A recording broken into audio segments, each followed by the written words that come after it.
Bows, TKOs, yeah.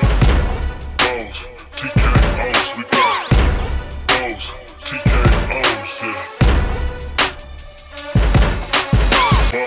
Bows, TKOs, we got Bows, TKOs, yeah. Bows, TKOs.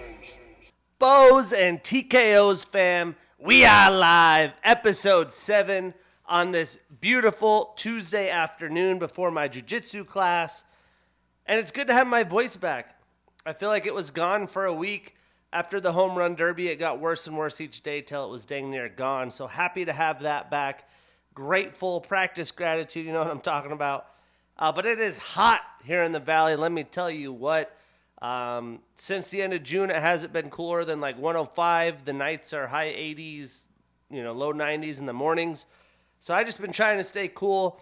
Thank goodness for the cold plunge that I have. That's been a lifesaver. I'll be doing my second dip tonight after jiu-jitsu, especially 2 hours of class tonight. I'm sure I'm going to work up a sweat. But, yeah, I mean, really just laying low right now in my personal life, just kind of hanging out, pumping out some work and some podcast content for y'all as I get ready to head to UFC 291 in Salt Lake City next weekend. I still can't believe it's next weekend. That shit blows my mind, but I am fired up. But before we talk MMA action, let's talk the one and only sponsor here at Bows and TKOs, and that is Fueled Supplements. So Pump House is here. It's a non-stim pre-workout product, and they're having a way to stack up in the all-new Pump House. Like all Fueled products, they carefully constructed an ingredient formula that delivers the best muscle strength, performance, and endurance, paired with skin-splitting pumps and a focus complex that keeps you guys dialed in the entire workout. It's perfect for a stimulant-sensitive workout, for late-night gym sessions that don't want to be awake after. So don't run, but sprint. The Jimmy House-inspired non-stim pre-workout Pump House. Go to fueledsupplements.com. Use promotion code BUCKETS, that's BUCKETS, for 15% off. I've never been a pro non-stim pre-workout guy. If I'm taking pre-workout, because I don't very often, I want that stim. But in an instance, maybe I want a little lift before jiu-jitsu or something. Great non-stim things where by the time I'm done with this, it's going to be over 5:30. Do not want to deal with the, the intensity of the caffeine ingestion during the evening. It will affect your sleep. And we all need our Z's, if you know what I'm talking about. Especially those of you 30 plus. 28 was the year for me. Changed my life. Anyways, because we did the podcast late last week, not a lot of fights announced. This has not been official, but it has been circulating the web that potentially the Alex Pieta-Jan Blachowicz fight with the Jamal Hill situation might be the interim title fight. No official noise there, which I'm all for. Give me 5 rounds. I'll be there. But one thing I'm not all for is supposedly Paulo Costa is going to be out of the fight this weekend. There was rumors that Roman Dolidze would fill in. Roman Dolidze has denied that. Paula is going on Twitter asking the UFC to announce their fight. From what I saw, Chael Sonnen months ago announced that it's going to be Paulo Costa Khamzat in Abu Dhabi in October. So lots of interesting things. I just hope that if Paulo Costa does not fight in Salt Lake this weekend, that we get a good replacement. As I'm trying to get all that MMA action I'm paying for, you know what I'm saying? Other than that, we have Emily Ducote taking on Ashley Yoder October 14th. Great fight in the women's division. I actually think I recommended that for Bows and TKOs after Emily Ducote's last fight to take on Ashley Yoder. So what you know about it? On my matchmaker Monday, I wanted Jungyeon Park and Kayao Baralho, but Kayao is fighting Nursultan Ruzaboev November 4th in Sao Paulo. And The Ultimate Fighter airs tonight. The final episode of the first season, or the first round of fights. It'll be 406 alumni Hunter Azure, the number 1 seed in the bantamweight division, taking on the 4 seed for a clean sweep for Michael Chandler. Debated filming this tomorrow just so we could talk about that, but I will not even be able to watch that probably till like 9:30 tonight. So we'll talk about that on next week's episode 8. Most likely going to be dropping next Wednesday as well. Potentially trying to get my buddy to come. He lives in Prescott. Come film the episode pre-UFC 291. He watches MMA pretty frequently. Knows enough it'd be fun to bounce some stuff off versus just me all the time. And then get him post-UFC 291 to talk about his first live experience and talk about the card because it is a massive, massive card. We had Fight Week, now 291, 292 in Boston, loaded summer jam of fights. But this weekend we had UFC Fight Night Vegas 77. If I was not a hardcore MMA fan, I probably wouldn't have tuned in. There were some decent fights, though. I went 5-5 again, which is a bummer. But I'm 39-29, Bows and TKO, so we're still plus 10. And some good fights that we did not break down was the main card affair. Francisco Prado with a round 1 TKO over Otman Azaitar. Performance of the night, 50 Gs. I had picked Francisco, so not mad about it, but that was a great fight. And entering in the prelims, an upset that did not go right for me, we had Melquizael Costa, unanimous decision over Austin Lingo. And, I mean, Melk was all over Austin in this fight. Austin's a dog. He trains with some dudes. He's durable. He's not going to quit on himself. But he took a beating for 3 rounds. He really didn't try to, get the fight to go anywhere, but allowed a kickboxing fight. Melk not only had the power advantage, he had the speed advantage. He was piecing up Austin. I'm surprised he tried not to maybe get it down to the ground, change some things up. But every time he got close to Melk, he was getting a 2-piece and a soda, so to speak. But man, Melk looked good. His first official fight in featherweight at the UFC. I think there was a catchweight fight in his first bout. And he shows he's a very quality fighter, the real deal, because Austin Lingo is not an easy fight. Statistically, Austin only landed 39 total in significant strikes. Melk landed 108 total, 100 of those significant. So 3 times the volume output on significant strikes to his total dang near. And majority of Melk's strikes were considered significant. How they judge that, I'm guessing it's just a random guess. I'm always skeptical, but I like to break the stats down.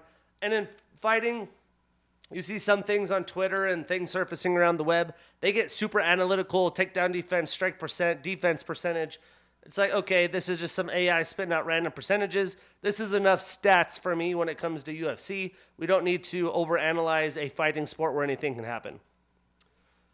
Outside of the high volume output, Melk also got 3 takedowns of his own in 8 attempts and a submission attempt. So very, very clean performance. I'm sure he wished he would have got the finish. Austin now extends his losing streak to 2. He is 2-3 in the UFC since his LFA days. And Melk starts a new winning streak, gets his first win since his UFC debut. So he is now 1-1 in the UFC. But first fight in featherweight, gets the dub. And looks like he could be a future problem for sure. So, Austin on the tough stretch. If he is still in the UFC, I'd like to see him square up with Lucas Alexander. And for Melk, how about a fight with David Onama? Come on, get the people what they want. That would be awesome. And again, pretty light card. So jumping right into the main card, huge win here. One I did not predict. I liked the way Terrence started too. But Nazim Sadiqov with a second round submission via rear naked choke over Terrence McKinney. In round 1, I was like pretty confident Terrence is going to get this as an underdog. I had some friends ask who do you like. I was like, Terrence McKinney. I said Terrence McKinney and Albert Jurayev are really good underdogs. Well, Terrence round 1 got the takedown, gets the body lock. Looks like he's probably going to finish Nazim in the first round. And if you have a body lock on someone, it could tire your legs out a little bit, but it's going to tire the guy trying to get out or trying to manage not taking some ground and pound. Well, round 2, he came out opposite, got the back in a weird situation against the cage where Terrence's arm was locked. So when you get the rear naked choke, you can't fight the arms if one of your arms is locked behind your back. Locked back there, you can't do much with it. And guys with muscles or thicker guys, you have that shoulder, like put your arm back here. Imagine trying to fight out. Well, it was just a really weird situation. They fell that way, landed that way, got it caught, and Nazim took advantage of it. Statistically, Nazim only landed 20 total strikes, 8 of those significant, with a submission attempt and a reversal. And for Terrence, he landed 21 total strikes, 6 of those significant, had 2 takedowns and 5 attempts, so not a great percentage, but it was a fun, action-packed fight. So Terrence extends his losing streak to 2. He is 2-3 since the beginning of 2022. He's been very, very active. The 206 Spokompton alumni. Nazim extends his winning streak to 8. He is 3-0 in the UFC, looking to do damage in the UFC. And I would like to see him continue to climb up in competition. This is a very hypothetical fight, but if Brad Riddell were to make a comeback, Nazim would be a perfect opponent for him. And for Terrence, I would love to see him take on Alexander Hernandez, who has been a little up and down in his UFC career as well. I think that would be fireworks. And probably the most viral and talked about moment of the UFC was the fight Norma Dumont with a unanimous decision over Chelsea Chandler. And, take this for as much as you want. But there was memes, these girls got dump trunks back there. They're carrying some heavy baggage. And there was memes all over of the shorts trying to contain what was going on there. But also up against the cage, Norma literally made like a bowling ball grip with Chelsea trying to get up, do some control.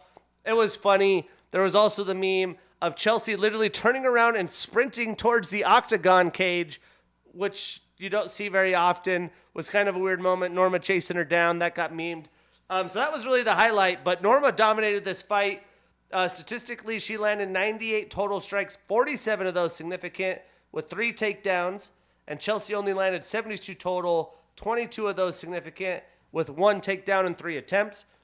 And the performance here, there's a lot on the line. Since Nunes is left, what's the future of the featherweight division? Both these girls naturally could fit in featherweight.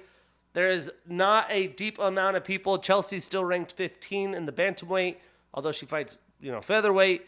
A lot of the other deeper fighters have gone to PFL for their 145 division. Now there's the potential purchase of Bellator. There's just a hot mess of what's going on in women's MMA. I do not think this performance made Norma stick out from everybody and allowed her to, really stake her claim in for a title shot. I really do think Raquel Pennington's first, Myra's second after her performance, which we'll talk about in a second. So it's just a hot mess express for the women. But Norma does extend her winning streak to 3, moves up 1 in the bantamweight rankings to 12. And Chelsea has her 5-fight winning streak come to an end. She is 1-1 in the UFC and stays at 15 in the rankings. So, again, nobody has a clue what's going on with the division. Let's say Norma does stay at featherweight. I think the only matchup that really makes sense is Josanne Nunes, who's been on a roll, crushing her competition. And for Chelsea, she could fight Carol Hossa, who has been pretty active of late as well. Then moving on, we had Jung-Young Park with a second-round submission via rear naked choke over Albert Duraev. And this was an interesting matchup because Jung was killing Albert with volume, but every time Albert freaking threw a punch, when you play UFC, the video game, you got like a light punch and a power punch, or you're playing MLB, a light swing, power swing. All his were power hooks, man. That must have been the tape he had. If I could come in and get him with the hook, I could finish him. And he landed some major shots, but the Iron Turtles defense is just too strong. That chin is too strong. And he was able to take it, was able to continue to dominate with volume. And when you're throwing power punches like that for 7+ minutes in round 2, obviously it's going to take down that stamina bar, take down your cardio. And Duraev was just gassed. Jung got the back, got the rear naked choke, and in my opinion, one of the biggest wins for Park right now. And he low-key is on a roll, and not many people, including myself, are giving him the credit. But statistically, Albert landed 32 total strikes, 31 of those significant. He did get a takedown in 2 attempts, so it was 1 for 1. And Park landed 77 total, so again, a lot higher volume, 50 of those significant. He had 3 submission attempts, a knockdown, and was 0 for 1 in his own takedown attempts. So Park, like I said, he's cruising. The Iron Turtle's moving, man. He extends his winning streak to 4. He is 5-1 since the beginning of 2021. That's very impressive in a deep middleweight division. And Albert starts a new losing streak and moves to 3-2 in the UFC. For Matchmaker Monday, like I said, I would love to see the Iron Turtle take on Kayao, but Kayao has an opponent.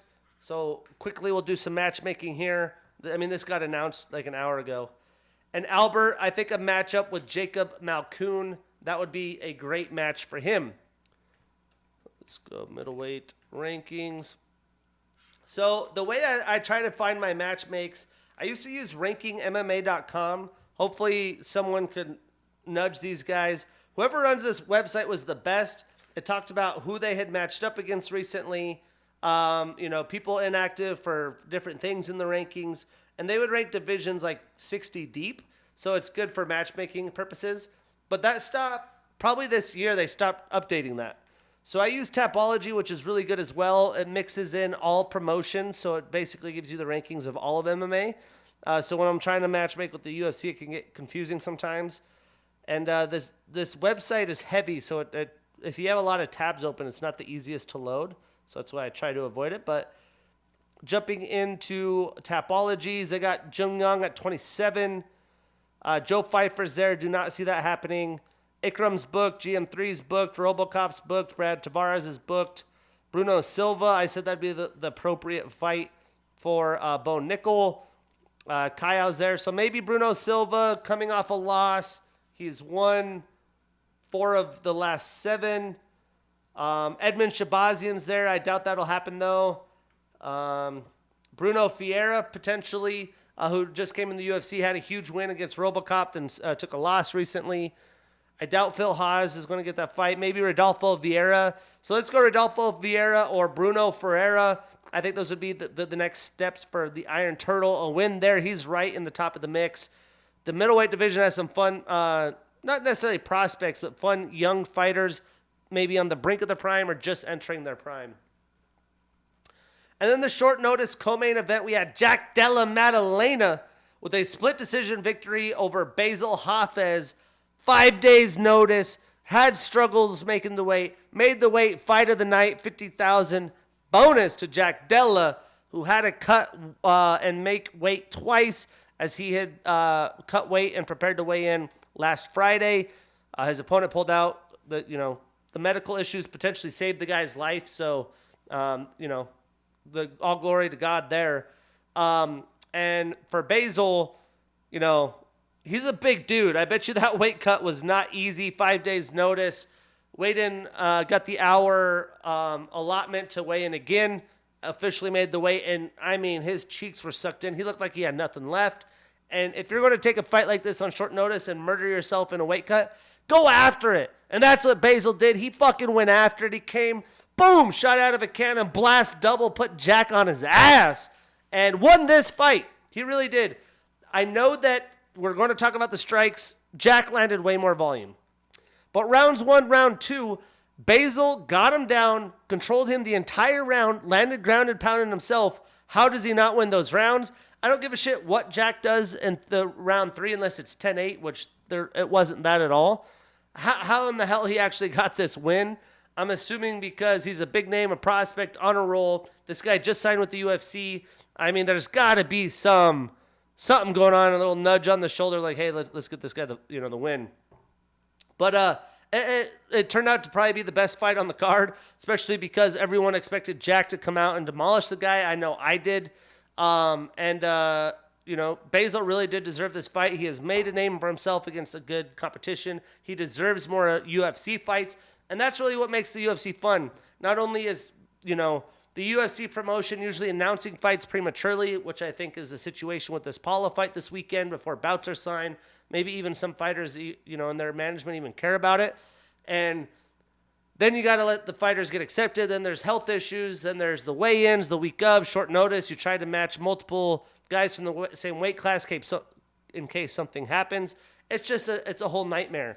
But every once in a while, you get guys like Bassil, who is now on the radar, deservedly so, should be a rostered UFC fighter, and looked pretty goddamn good while doing it. The thing that I hate is probably no one watched this. That's what I'm assuming happened. But in the world of MMA Twitter, everyone said that, it is what it is. Jack will be fine. Move on. They're not, really giving Jack any discredit for this, which Jack should have cleaned house here. I think that the 2 weight cuts probably made a difference, but he did not look good in this fight. His game plan, pulling guillotines multiple times. It just looked like he really did not want to win this fight or didn't want to be there. He was probably exhausted from the 2 weeks. But a lot of other instances where young fighters that are on massive streaks have any kind of issues, like a Bo Nickel who hasn't had an issue, but the day he does, there'll be fucking noise everywhere. Like, oh my gosh. Mokayev, like any of these young guys that are coming in and cleaning house with big winning streaks, every little move they do is under a microscope. It's criticized. And for Jack, it just gets to fly under, it is what it is. Move on. I don't really necessarily agree with that. I love Jack. I think he's a phenomenal UFC fighter, but I think the hype is a little premature and a little overrated. And what is he? He's only like 27. He could take this as a learning experience. He's 26. Not even close to his prime. His birthday's September, so working on 27. He has a ton of room to grow. This should just be another learning experience for him, but it does deserve a little slap on the wrist, a little bit of, hey, dude, what was this about? So to the stats, Jack landed 149 total strikes, 83 of those significant. He did get 1 takedown in 2 attempts. Bassil landed 48 total strikes, 32 of those significant. He had 3 takedowns, although 20 attempts and a reversal. And Jack extends his winning streak to 15. He is 6-0 in the UFC. He does move up 1 spot in the rankings to number 13. I don't know why, but they did that. Bassil has his 2-fight winning streak come to an end. He does start a new losing streak in his UFC debut. But again, 5 days notice. Bravo, Bassil. Now, I would love to see them run back Sean Brady, Jack Della.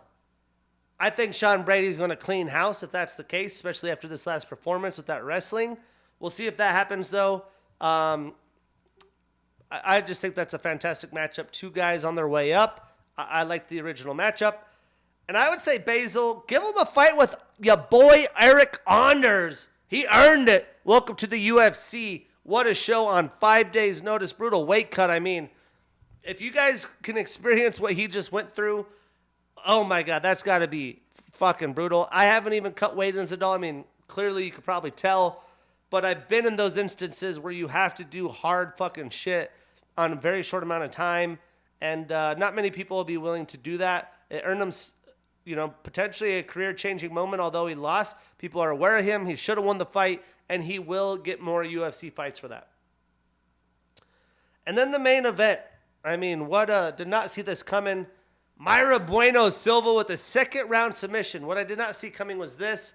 Via ninja choke, standing, whatever you want to call this submission. I'm not an expert on this. Got to keep my jiu-jitsu game. I'll talk to my professor, see what he says. Over Holly Holm, performance of the night.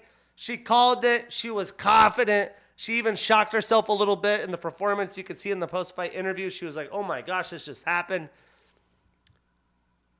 Mayra was swinging hard. She was swinging with an intent like Albert Duraev did in the Park fight.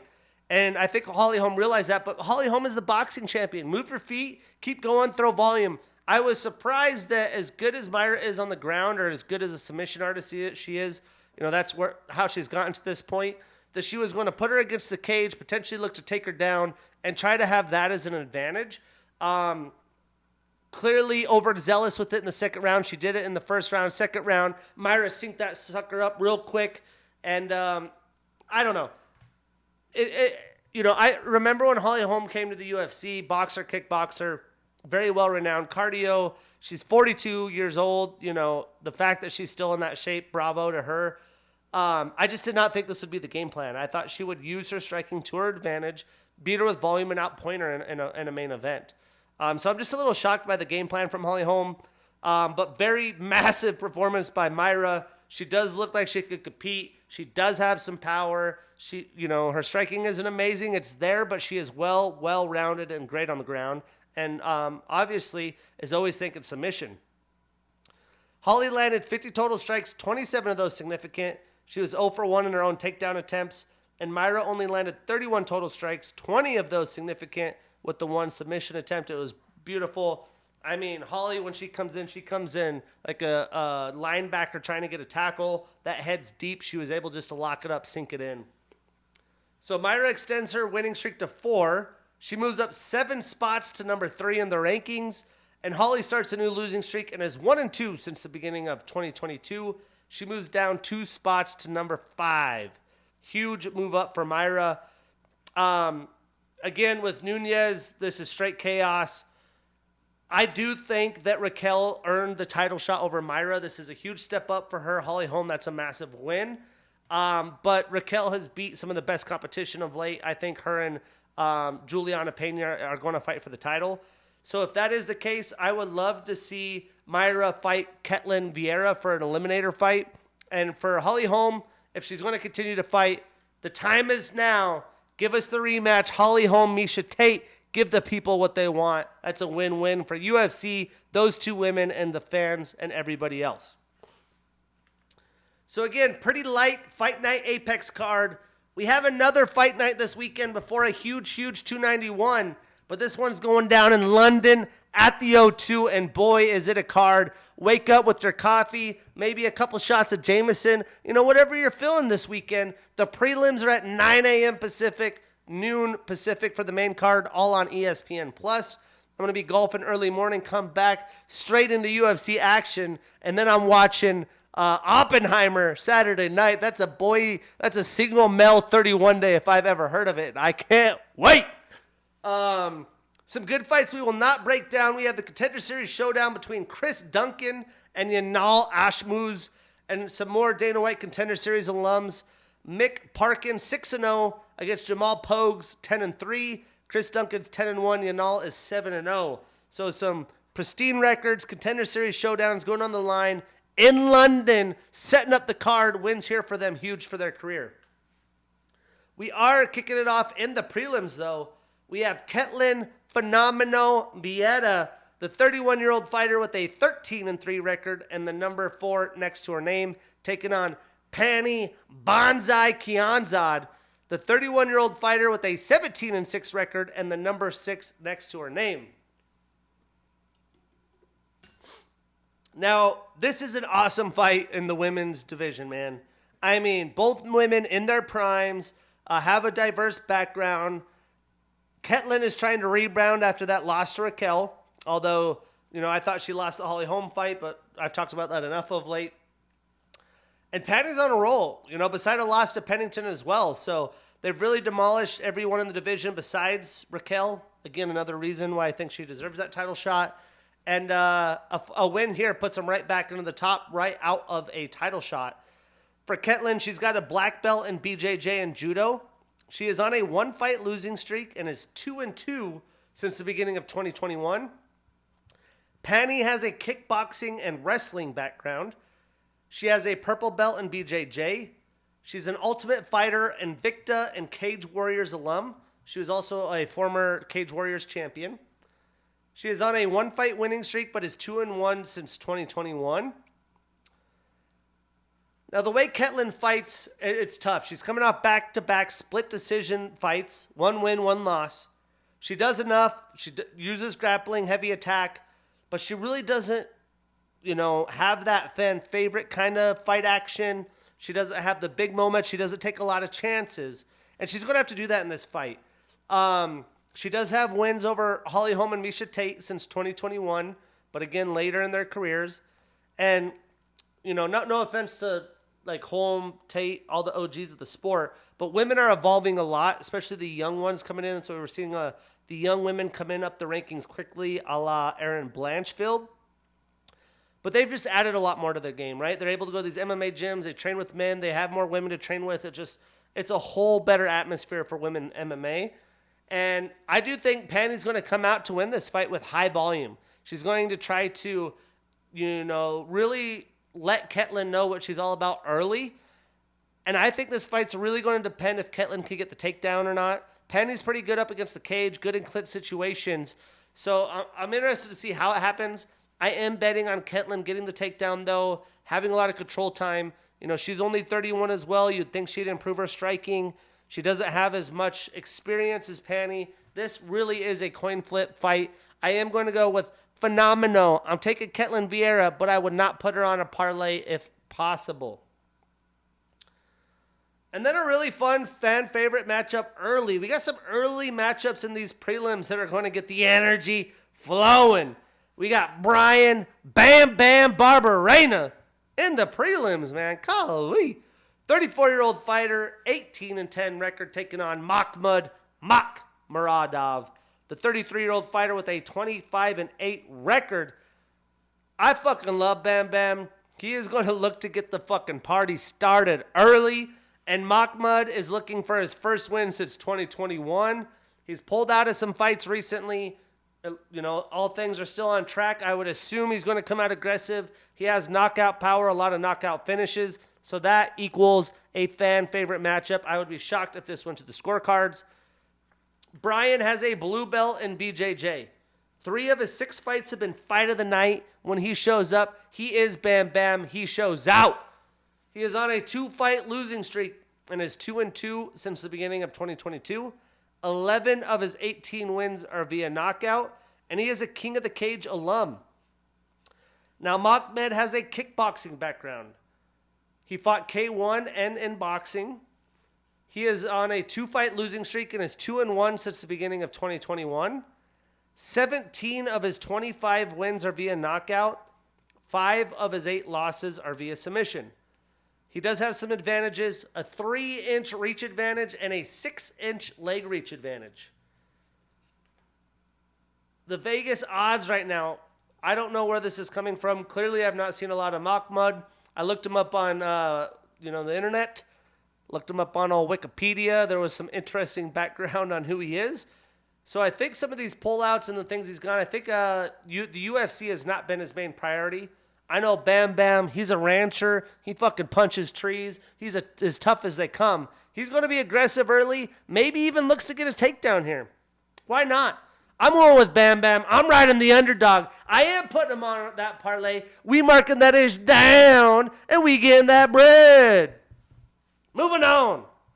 We got Mark Bone Crusher DeCasey, 30 years old with a 16-6 record, taking on Joel El Fenomeno Alvarez, another 30-year-old fighter with a 19-3 record. What I just talked about, Madalena and Sean Brady, 2 prospects pretty much at the same place in their career. Those 2 fight, a win there, it catapults you. Although these guys aren't in their top 15, these are 2 guys that are young, just entering their prime with a ton of UFC experience. They've added a lot of wrinkles to their game, like DeCasey adding wrestling.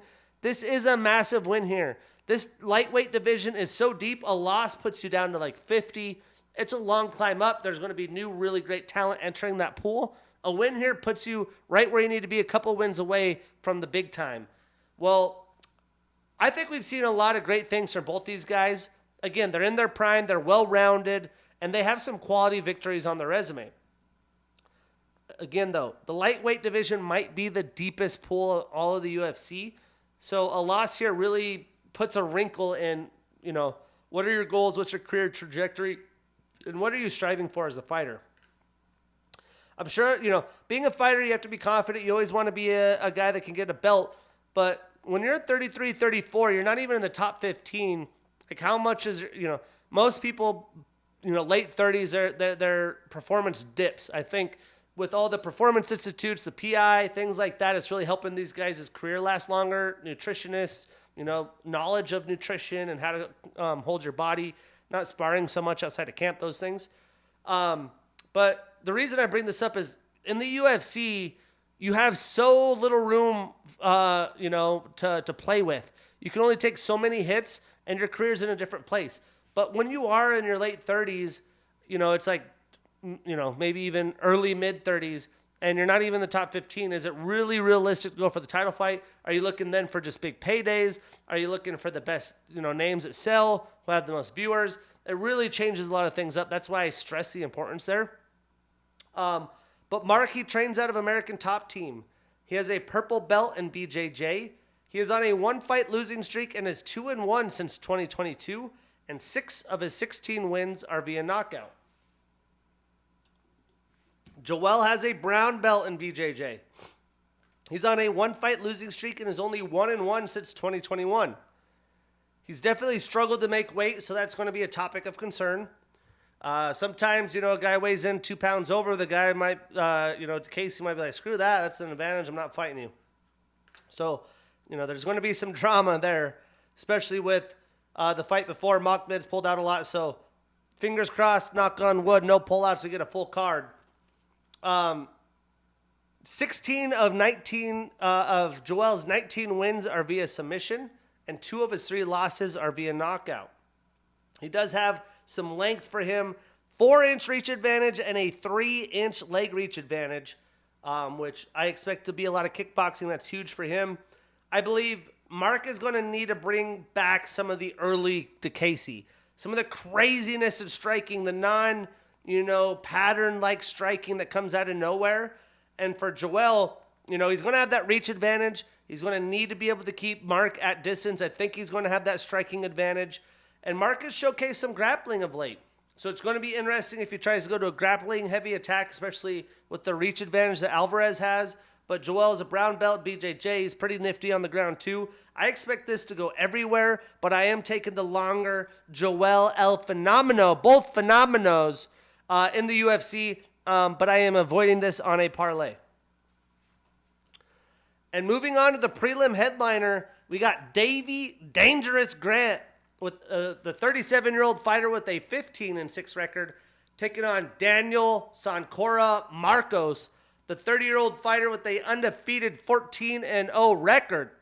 Now, Davey's stringing together some nice wins in his late 30s, to be honest. I mean, after a tough 2021, he's been back at the drawing board getting those dubs. Now, in the hometown crowd, he's getting a UFC newcomer full of confidence. He is undefeated as a pro, 2-0 in the UFC, so this should be a fun dance. Now, Davey's got a brown belt in BJJ. He is an Ultimate Fighter alum. 5 of his last 6 fights have been Performance of the Night or Fight of the Night. That is massively impressive. He's been putting on shows. All of his fights have been absolutely fun to watch. He's on a 2-fight winning streak, and 9 of his 15 wins are via submission. 4 of his 6 losses are also via submission. So he likes to get down and dirty, maybe risk an armbar to get a guillotine or something. He likes to play poker, heads-up poker on the mat. Now, Daniel is on a 14-fight winning streak. 2 of them in the UFC, and 8 of his 14 wins are via knockout. So both guys' strengths a little bit different. And Daniel showcased his aggressiveness. He's been a little wild at the start of the bell in his UFC career, and I think that's going to be the case here. The thing is if Davey can weather that, get into round 2, maybe even around 3, I think the later the fight goes, the bigger advantage he has to find a weird, maybe 50-50 position up against the cage to get a submission. But I am not betting on that. I'm taking the undefeated Sancora. I am not putting him on a parlay, though. And then we have the main card. These guys are always fighting if it's in London. We got Lerone the Miracle Murphy, 31 years old, with an undefeated and a draw record. He's 12-0-1, taking on Josh Kuya Kulabau, the 29-year-old fighter with an 11-1-1 record. So neither fighter really has tasted defeat. A draw, Kulabau does have a defeat, but 11 wins. So Leron's definitely helped with the charge and the promotion in the UK fighting. He's had some really awesome fights against some stiff competition. Although he only has 5 UFC fights, this is going to be another banger. It's going to be added to his list, and I can't wait. Lerone, he trains out of Manchester Top Team. He's got a blue belt in BJJ. He is on a 12-fight winning streak with the draw, but is 4-0-1 in the UFC, and 7 of his 12 wins are via knockout. Now, Joshua has a purple belt in BJJ. He's on a 3-fight winning streak and is 3-1-1 in the UFC, and 5 of his 11 wins are via knockout. I really do think Lerone is going to have the advantage on the feet as long as this is a boxing or kickboxing affair. I think Joshua is going to look to get the fight to the ground. I expect this fight to go both places. I think Leron's a little bit more experienced, a little bit more technical, a little bit more higher IQ than Kulabau right now. He's a couple years older, again, more experienced. I think that plays to advantage. Also, the hometown crowd, main card opener. You got to perform. You got to deliver for the London O2 crowd. For that reason, I'm taking the Miracle Murphy. I'm putting him on a parlay. We marking that ish down, and we gain that bread. And then we have Jai the Black Country Banger Herbert, 35-year-old fighter with a 12-4-1 record, taking on Fair's Smile Killer Ziam, the 26-year-old fighter with a 13-4 record. I bring this up all the time, but this is really important, especially a 26-year-old fighter, a 35-year-old fighter. There is a ton on the line in this fight for Jai. It's a massive coming out opportunity for Ziam on the main card. You know, you got all the London fans, the O2 fans, and a win here really puts you in an interesting position years before your prime. Now, Jai, he has a Muay Thai style. He's also an orthodox fighter. He has a brown belt in BJJ. He's a Cage Warriors alum and former champion. He is coming off a 1-1-1 2022, so mixed results this past year. 9 of his 12 wins are via knockout. 3 of his 4 losses are via knockout. To knock out or to be knocked out. Fairs trains out of Killcliff FC. That's the place to be. He's on a 1-fight winning streak. He was 1-1 last year. 5 of his 13 wins are via knockout, 4 via submission. So 9 of his 13 wins are via finish, and 3 of his 4 losses are via submission. Very well-rounded, been submitted a few times. I really do think majority of this fight's going to be a kickboxing affair. If that is the case, I am definitely going to take the younger, continuously improving Ziam. I do think this is going to go to the distance. It's going to be a back-and-forth affair, come down to the wire, see if the crowd can get the Black Country Banger over the line. But I'm not betting on it. I'm taking Fair Ziam, and I'm not putting this on a parlay. My parlay shit last week, if you want to bring that up. I know. 5-5 was the best of weeks. Last time I bet a London card, I hit a 7K parlay, though. So just saying, you know what I'm saying? And I was golfing that morning. Going to be golfing this Saturday morning. Might be good juju. Then we have Paul Bearju Craig, 35 years old with a 16-6-1 record and the number 9 next to his name, taking on Andre Sergipano Muniz, the 33-year-old fighter with a 23-5 record and the number 14 next to his name. Now, this is Paul's first fight at middleweight. It's definitely a tough opponent, getting right into the top 15. I believe Paul is ranked at number 9 in the light heavyweight rankings, pretty sure. But he's going to be eager for a victory because he's coming off his first UFC loss against Brendan Allen. So a ton on the line for both men. Paul has a black belt in BJJ. 2 of his last 4 fights have been performance of the night. This guy's a bonus machine. He has the second most submission wins in light heavyweight history, 6 of them. And the most triangle choke submissions in UFC light heavyweight history with 4. Big dudes with triangle chokes. It's interesting. He always whips them out. Sometimes he gets knocked on his ass. The guy comes in, boom, triangle. He is on a 2-fight losing streak and is 2-2 since the beginning of 2021, so hasn't been super active. 13 of his 16 wins are via submission, and 4 of his 6 losses are via knockout.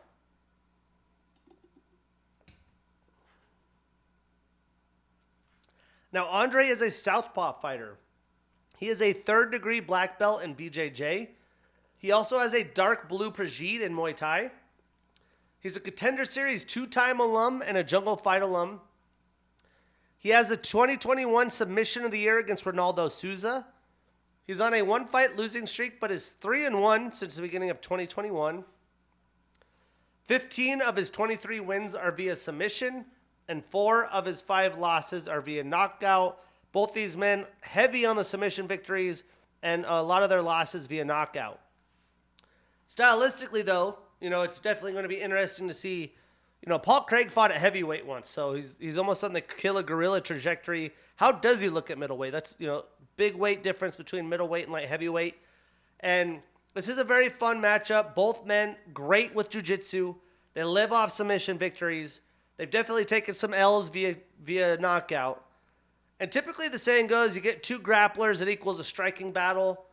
I do think that'll be the case in this fight for majority of the fight. But I wouldn't be surprised, maybe up against the cage, a couple leg trips, maybe someone gets knocked on their ass. I think we're going to see scrambles everywhere. Maybe, someone tries to mix in some takedown attempts, we get some scrambling. I expect this just to be straight chaos for 3 rounds. Potential fight of the night, depending on how Paul's weight cut goes. I do expect Andre to have the advantage with Paul's first attempt cutting down. That's never easy. And I do think he's got a little bit more technical hands. For that reason, I'm taking Muniz, but I am not putting him on a parlay. Really excited to see this guy fight. We get Nathaniel the Prospect Wood, 29 years old with a 19-5 record, taking on Andre Touchy Feely. He's from Federal Way. I moved in Seattle. When I first moved to Seattle, it was Federal Way. So, we got a connection. But Andre Touchy Feely, the 33-year-old fighter with a 22-9 record. Nathaniel Wood, since he's moved up in divisions, man, he has looked amazing at featherweight from bantamweight. He's fighting Andre, though, who is in his prime, and he can't really take a loss at this point in his career. If he wants to get back into that top 15 and fight the upper competition in the UFC at featherweight, you can't take that L here to Nathaniel Wood. Nathaniel trains out of the Great Britain top team. He's a Cage Warriors alum and champion with 2 successful title defenses. He was also a Bellator alum. He's on a 2-fight winning streak. 9 of his 19 wins are via knockout, 4 via submission. So 14 of his 19 wins are via finish. Andre trains out of Team Alpha Male. He's on a 1-fight winning streak and is 1-1-1 since the beginning of 2021. Hasn't been very active, had an injury. Again, a guy that's shown so much potential. A win here is everything. 9 of his 22 wins are via knockout. He is a King of the Cage alum.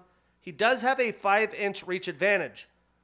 Now, the big story here for me is Feely has a reach advantage. I think, he's going to try to use that. But it's the leg kicks of Wood. That's what he lives off of, and they are nasty.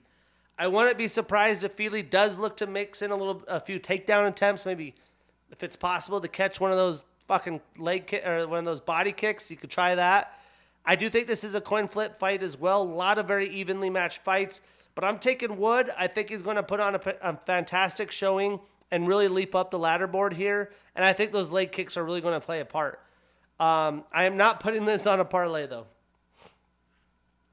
And then the co-main. How this got the co-main, they must really love Meatball Molly and the London O2 Stadium.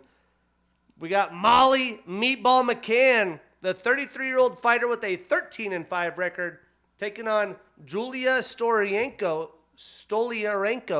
the 30-year-old fighter with a 10-8-2 record. And this is like, Molly got put in a crucifix and destroyed against Aaron Blanchfield, who is going to be a legend of the sport. I really think this is just set up like, hey, let's set up the Aspinall main event. Let's get the crowd going. Give Molly a rebound layup fight. Get back on track fight. That's the only thing that makes sense to me on this, to be honest. Molly has a purple belt in BJJ. 3 of her last 4 fights have been performance of the night or fight of the night. Again, she gets the crowd hyped up. She's, her and Patty, she's like the opposite of Patty, the female version. Hype up the crowd, screaming on the mic. She loves all the glory that she gets. 6 of her 13 wins are via knockout, and she goes for it. Not a lot of women in this division get knockout finishes. She does. And she is on a 1-fight losing streak and is 2-1 since 2022. Julia has a black belt in BJJ. She got a silver at the ADCC European Championships in 2019 and multiple seconds at IBJJF Worlds and Europeans. She is an Invicta alum and former champion, her only Invicta fight. She is on a 1-fight losing streak. She is 1-4 in the UFC. Of course, with ADCC and IBJJF accolades, 9 of her 10 wins are via submission. 3 of her 7 losses are via knockout. And she does have a 4-inch reach advantage. This is definitely a clash of styles. I think Molly, as she typically does, is going to come out aggressive with high volume early, look to get the crowd going, look to set up the main event, look to be the fucking, temperature in the room. And I'm betting she's going to do that. She looked lost on the ground against Erin Blanchfield. I picked Molly in that, fun little underdog hit. I was like, hey, Erin doesn't have a lot of experience. How's her striking? We don't know. Didn't need to see it. And Julia's a black belt. If she does get the takedown, it's going to be interesting because whatever we saw from Molly, the amount of time she's had since that fight is not going to be good enough on the ground against a black belt ADCC medalist. So, if the fight gets to the ground, it's going to be interesting. I'm betting it's not. I'm taking Meatball Molly. London's going wild. I'm going to put her on a parlay. We marking that ish down, and we getting that bread. Moving on. The main event. We got Tom Aspinall, 30 years old with a 12-3 record and the number 5 next to his name, taking on Marcin Tybura, the 37-year-old fighter with a 24-7 record and the number 10 next to his name. Now, Tom's awaited return from injury against a very tough veteran who's looking to shock the hometown crowd and get another resurgence of relevance in the heavyweight division.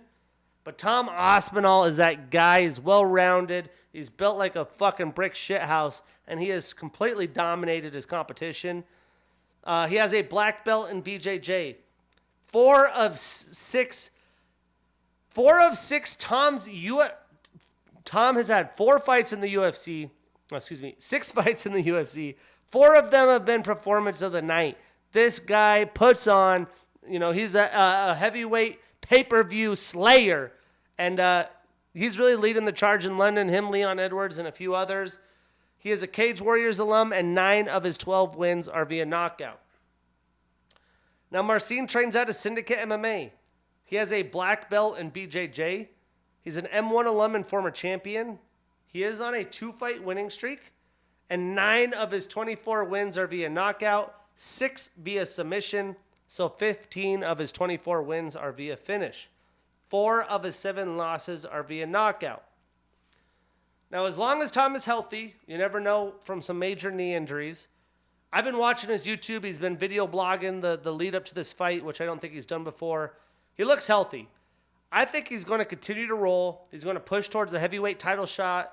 I mean, some of these guys in heavyweight right now, Tom Aspinall is one scary dude. If Marcin can dirty box, get him up against the cage a little bit, grab at that leg, maybe get some takedowns, and wear on him for a few rounds, there's definitely potential. But I doubt Tom's going to let it get there. I think he's going to get the highlight finish. I'm putting him on that parlay. We're marking the hometown kid, and we getting that bread. But again, fun little Saturday afternoon matinee. Wake up, couple shots of JMO, couple espressos, whatever you need to do to get the day started. We got a fun, deep fight night card. Lots of evenly matched fights here. And next week, Salt Lake City, the Delta Center's back. I grew up going to the Delta Center. We get this card headlined by Dustin Poirier and Justin Gaethje for the BMF title. I can't wait. Super stoked to break that down. Hopefully I can have my friend make an appearance for both episodes. I'm your host, Shane Gillette. Episode 7, Bows and TKOs. Oh yeah, and lastly, rocking my Steelers gear. Fired up for the NFL season. If you have not seen the new Quarterback Netflix, I just finished it. Phenomenal. It even got approved for season 2. Omaha Productions and Peyton Manning are putting it on. It's just brilliant. If that was a match made in heaven, it's a match made in heaven. They need to do this year over year. Check it out. But I'm super fucking fired up for football season, man. I mean, my Angels, it's a shit show. All my other sports, it's a shit show. So let's go football season. But UFC 291 next week. We'll be back probably Wednesday. I'm your host, Shane Gillette. See you next week.